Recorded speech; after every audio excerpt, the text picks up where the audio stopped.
Welcome to our 2022 Wildwood Grand Lodge 42DL. Starting right in the back center here, we got your cable and satellite inlet. So as you pop that open, you got your cable on the left, satellite on the right.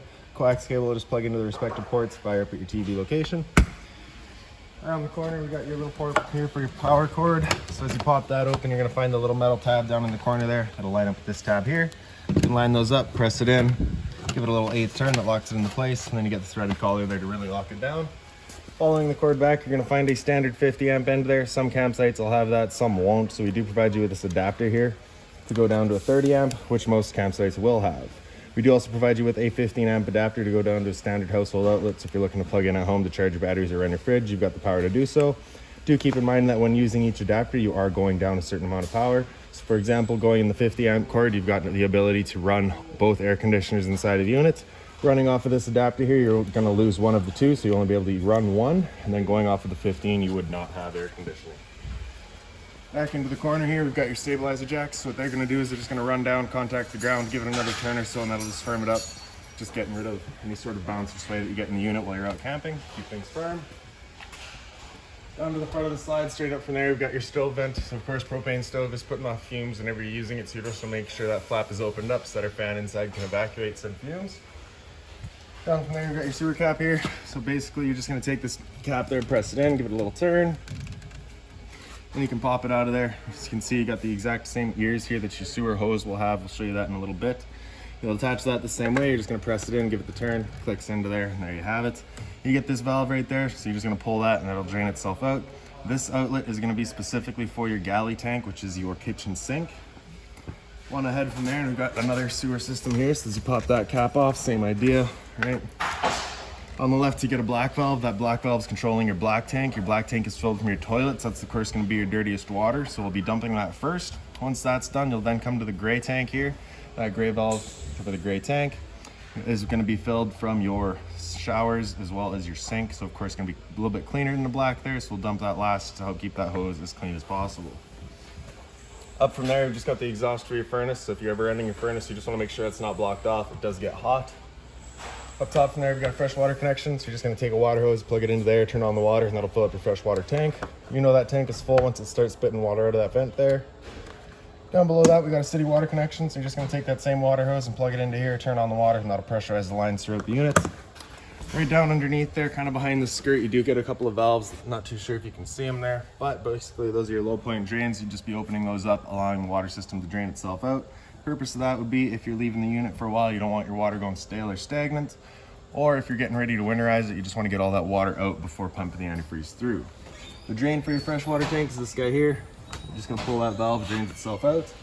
And then another kind of sewer outlet down here. This is going to be specifically for your washer and dryer. That is not installed, that is just preset, so you do have the sewer outlet here. Up from there, you've got a black tank flush. So over time, you may notice after you've gone and dumped your tank, you know for a fact that it's full, but your monitor panel is still reading 1/3 or 2/3, whatever it may be. Typically, it's just some debris inside of that tank hanging between the probes causing your misreads. What you're going to do is just take your water hose and plug it into there, open up your black valve and turn on the water, and that'll just flush out that tank, getting rid of any sort of debris that could be causing that issue. This compartment here, as we open it up, we're going to find our hot water tank. So the way we've currently got it set up, where our valves are pointing into the tanks, that is going to be your summerization mode. For winterization, you're just going to turn them the opposite of where they are so that they loop around and bypass the tank. That valve right there is the drain for the tank. Pressure relief valve's just up there. Switch for turning it on is just inside of the unit, so we'll do that once we get there. Your exterior shower here, so you'll get a key just like this guy here. You can stick it on into there and open her up. You get the standard head and hose, hot and cold water, of course. If the dog's out getting muddy, you can spray him off before he gets inside. Close that back up and lock her down again. Step forward and we've got your storage compartment here. So as we open that up, the magnetic latch holds it open. On the right side here, you get your little jack for running all of your stabilizers. It is just a 3/4 inch end. Then we got your sewer hose here, so we'll just open that up real quick for you. And we'll show you that adapter there. So it does have the same ears that that sewer cap had, just attached it the same way. And then a water hose here for you, as well as that 15 amp park adapter I was telling you about. So your 30 amp into there, 15 amp to a standard outlet.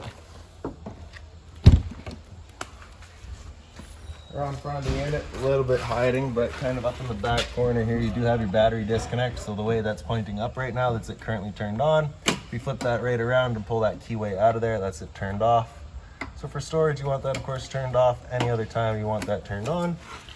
Your battery itself is housed inside of this box here, so as long as you're plugged in through that short cord in the back, that battery is charging for you, as well as through your 7-pin to your tow vehicle.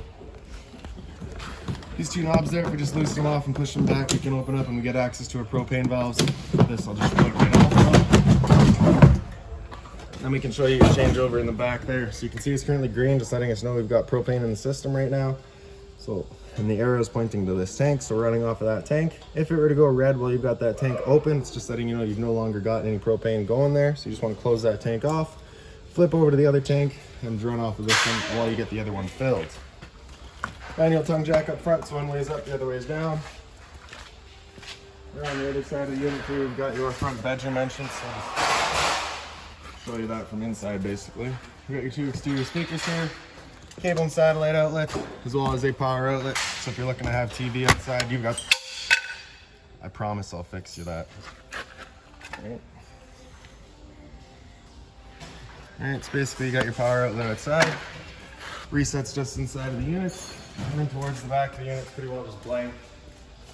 You do get another stabilizer jack in the back there, of course. So now we'll just make our way inside of the patio entrance. So your assist handle is up 90 degrees, falls into place. You're gonna grab the step here, the handle, and pull it straight out. Flip that last step over. Slide open the door. When we get inside here, first things first, right on the right there, we've got your fire extinguisher, so that's standard. Pull the pin, point, and shoot. This box down here is just your little LP detector, so propane's everything there. It sits on the floor, this guy detects it, starts going off just like a smoke detector would. Up from there, you get a couple of light switches up top here. So the one on the left does your pendant lights, the one on the right does accent lights above your slide. And then this switch right here will show you once this kind of opened up the slides here. Your slide outs is in the bottom right here, so you're just gonna press and hold out, and they are all on a hydraulic system, so they're all linked together. So they're just gonna go, whatever's got the least resistance will go first.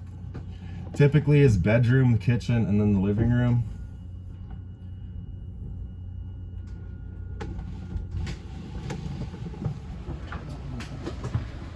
Bedroom, living room, and kitchen today.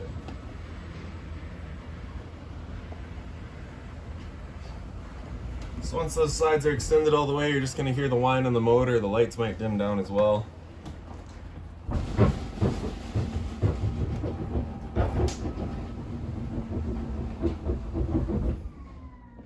There we go. So this light switch down in the center here, we've got your ceiling light. So that just turns on the dimmer here. As we touch that dimmer, that'll turn on all your ceiling lights. Press and hold that dimmer and the lights will dim down. If you continue holding, they'll dim back up. Outside speaker there, so we turn that switch on, does a little blue light in those outside speakers. This light switch here is your awning light, so as you press that on, does the strip below your awning. We'll show you that in just a minute here. Water pump switch is on the left there, so as you turn that on, turns on your water pump, drawing out of your fresh tank to pressurize your lines. And then up top, we get your monitor system. So on the left there, we have battery, so you can see we're currently full. So because we're plugged in, we're currently full. As it goes down, of course, go down. Your fresh tank, as you fill that up, you go to 1/3, 2/3, and full. Black 1 is the tank that is set up. Black 2 is just blank. Gray is going to be for your kitchen sink and your shower, and galley, like I said, is for your kitchen sink here. Up top is your thermostat, so just that bottom bar there wakes it up. Press it again to go into fan speeds. Fan low is just going to be moving some air, and this controls just the rear air conditioner. So fan lows, of course, just going to turn the fan on low and just move some air around. No cooling involved. After fan low, you hit it again, we'll go into fan high, so same thing, just moving air around with the high fan. After high fan, if you hit it again, it'll come down into cool high. So at this point, it'll be kind of just leaving that fan on high all the time, cycling cooling in and out as needed. Cool low is the same idea, just the low fan is going to be on all the time with cooling in and out as needed. Once you get into cool low auto, that's where it becomes an on-demand system, and both the cooling and the compressor, or sorry, the fan and the compressor will cut in and out as needed. Only ever using the low fan though. Same idea for high, just only ever using the high fan. Temp selections, of course, just with the arrows there. That bar, if you hit it again after cool high auto, will come down into heat. At that point, it'll turn off the air conditioner and turn on the furnace. So with your air conditioner going, you basically have two different options. You have a set of louvers up here. You can see are currently open. So those are just dumping all of its air into the living room here. Once you have this area cooled off, you'd want to close those off, and then you can start using all the ceiling ducting to move the air throughout. Kind of give you a better idea of that once we get up into the loft and show you that air conditioner there. Furnace will be outletting its air through all of our floor registers throughout the unit. And after heat, if we just hit that bar again, it comes back to off and just cycles back around. GFI protected outlet beside there, so test on the bottom, reset up top. Then we have a little storage compartment. I completely forgot to put it in here, but I will have a binder that'll come in here. It'll have all of your owner's manuals, all of your keys, all of your remotes for the unit will be right inside of here. Down below there, we've got another storage compartment. In the bottom left corner there, you've got your ice maker switch or valve there. So you basically, I believe, is pull in to turn it off, and pull it out to close. It does say on the little circular handle there. I just can't quite see it myself right now. Right beside there, we've got your fridge. So we've got the travel latch here, just Velcros. We're gonna undo those and pull them out of the way. Then we get your fridge up top. So this is 120 volt fridge. You do need to be plugged in for this guy to be working. And down from there we get your freezer. So travel latches are 2 different lengths, right? So your short ones are gonna be up top for your fridge. Then the longer one is gonna go down that strap to the freezer handle.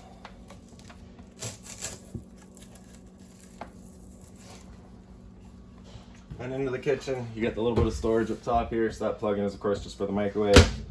The microwave itself is pretty straightforward. It just has the addition of a light as well as your fan there. So that's that fan that you want turned on whenever you're using your stove here, so that we're evacuating our fumes. For turning on the stove, you're gonna take the knob there, turn it over to that little blue flame, hit it with the igniter, and she fires right up. Once you get it going, you just wanna hold that knob in for another couple of seconds, and you can release the knob and it'll hold itself. If you don't hold in, it just goes out right away.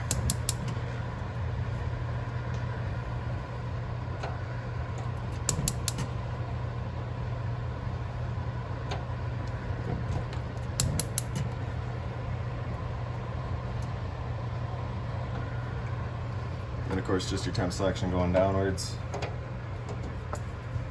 Your stove down below that, as soon as you open that up, you just got the knob on the top left here. You're gonna press that in, turn it to the little igniter, and that should turn on the pilot light in the back there. Again, once you get it going, you just hold in for another couple of seconds, and then flame will hold itself.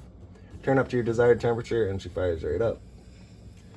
Now the first time you go to use your propane system, it will take a minute just to clear all the air to the propane lines before everything will fire up. That is perfectly normal, and this oven does take particularly long.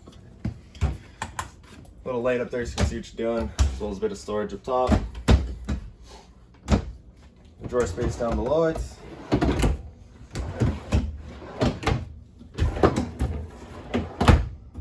a little bit more beside it. On the pantry here. So down inside of the pantry, you do get the little garbage bin, as well as all those hoses there. Those are for your vacuum. I'll show you that in a couple minutes here. Inside of your island, you've of course got hot and cold water at the mobile head. It does pull out of there, and you get the shower head feature as well. Dual basin sink with some storage down below it. Just being mindful of our drains. You of course don't want to be breaking those.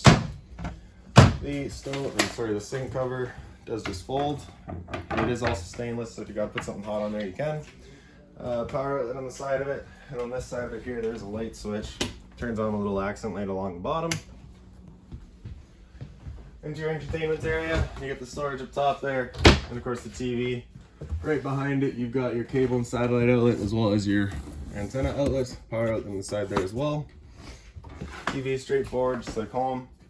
Light switch on the side there, does an accent light across the bottom. For your stereo, pretty straightforward. I'll just go over it real quickly here. Power button there is of course going to turn it on. Mode is going to cycle through all of our modes. So auxiliary in is right in the front here. TV in is through the back of the unit. DVD again in the back of the unit. Bluetooth, connect to your phone. Get your Seeks as well as your pause and play on the side there. Select, you can get through all your settings. And then for your zones there, zone 1 is the soundbar itself. Zone 2 is your outside set of speakers. Fireplace down below it. The power button's on the right there. Center right, we've got your timer. It's 30 minutes up to 5 hours. Center left, you got your flame color. And then on the far left there, you got your temp selection, so you get high, low, and off. Power button, turn it back off. In the back here, well, pretty straightforward. You get your blinds there. The blinds throughout the unit are all the same. They're just kind of that snap them, they pop back up slowly for you. And once you're done, you just kind of lock them into place. For the couch here, if we just take the back cushions and throw them off to the side.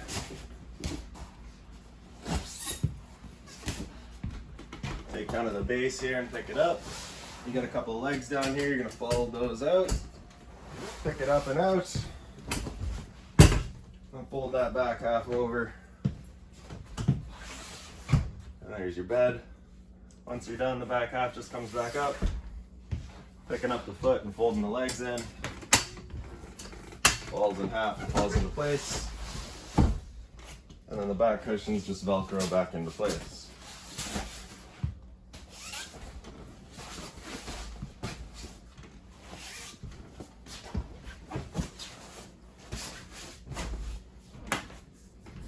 And into the lounge, we got your 2 recliners there, so the handles are just over onto the side. Get your cup holders, a little bit of storage in the back there as well. Up above you do have a light, the switch is just in the center here. It's the right switch for the right light, left switch for the dinette light. The dinette's pretty straightforward, you just get your chairs as well as your table. They are all on travel straps as well. So this light switch here that I said I'd show you about is your roof fan over there, or ceiling fan I guess. So you got the chain there, that's going to be your speed selection. I believe it's 1 through 4. And then right on the side here, you get another switch there just to choose where you're shooting your air, pulling it up or shooting it down. Now I'll come into the bathroom here. So as you come in, your light switch is right on the left there. Get hot and cold water, of course, G5 protected outlet. A little bit of storage down here, close beside. In here you will find a toilet paper dispenser. We just don't install that simply because location is entirely personal preference. Into the shower, you get the stainless head and hose. You do kind of get the different selections on your shower head there as well. Hot and cold water, of course. Travel latch is just up on the wall there. You're just sliding that up, and then you can slide your doors. Behind me inside of your storage bins here, you do have a switch right in the back there. That's going to be the switch for turning on your hot water tank. It is 120 volt only. So once you have that turned on, you get hot water in about, I think, a half hour, 20 minutes. More storage down below that, and then just kind of the return air for your furnace. Toilet here, as you open that up, you just get your flusher on the right side there. And then up on the wall, you do have your roof vent control. So you got to turn it on, and then we can press and hold open, and that vent will open up. If you kind of look through the grills here, you can kind of watch it do so. Once it's open all the way, it'll just kind of stop. And then you can press and hold closed and she comes back down.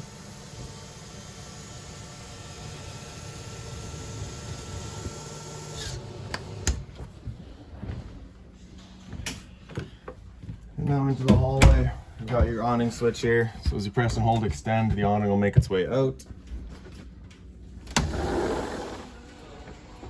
Once that awning's fully extended, you're going to see a little white flap come down as well as be black with the metal tube. Once you see that, you're going to want to stop. If you're to continue extending, it will actually line itself up backwards on the space for that tube, allowing it to hold water, accelerating growth of mold and mildew. So there's our flap, there's a tube, so we'll stop right there. Now if it were to start raining, it's of course going to be holding some water anyways. So what you can do is grab either arm, front or rear, and you're just going to pull down on it. And then you can see that changes the pitch of the awning out at the head, allowing water to then run off.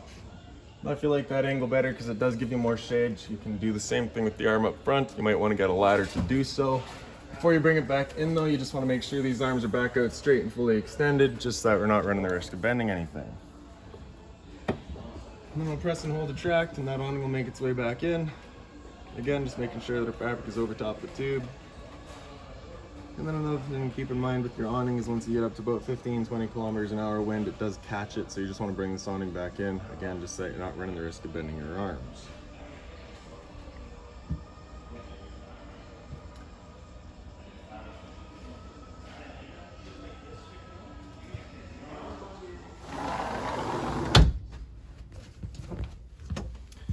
Right at the bottom of your steps here, we've got your vacuum. So you just got your switch right there. So you attach your hose into there, turn it on, vacuum up. You also get this little thing right here, so as you're sweeping out the unit, you can just bring all of your dust over here, and that guy will suck it up for you, prevent the need of a dustpan.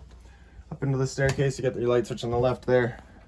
And then as we come up top, you've got your one kind of loft space to the side here. So your light switch is just up on the wall there. Emergency exit here. Pretty much the same throughout the unit. You're just pulling that red tab to get rid of the screen, taking this handle here, throwing it outside, and hopping on out. Inside here, you do have a little bit of cubby space, so you get USB charging as well as a power outlet. And then up on the wall here, you can see we are pre-wired for Wi-Fi. You do also have a power outlet and a cable and satellite outlet. There's a TV backer there as well, so if you're looking to mount the TV, you can. And then into the far side, you get the same light switch up on the wall there. And then it's pretty well identical on this side, just being, of course, double wide. Same emergency exit, power outlet, USB charging and a power outlet. Same thing on the other side there. Same emergency exit. A little bit of closet space in here. All right. Another TV backer, power outlet, and cable and satellite outlet. And then right here, I can just give you a bit of a better idea of your louvers here that I was talking about earlier. So you just open them up, dump all the air into here, or then of course close them off and use all of your ducting. So this is going to be referred to as your front AC. We'll show you that control in just a second here as we make it down into your rear bedroom.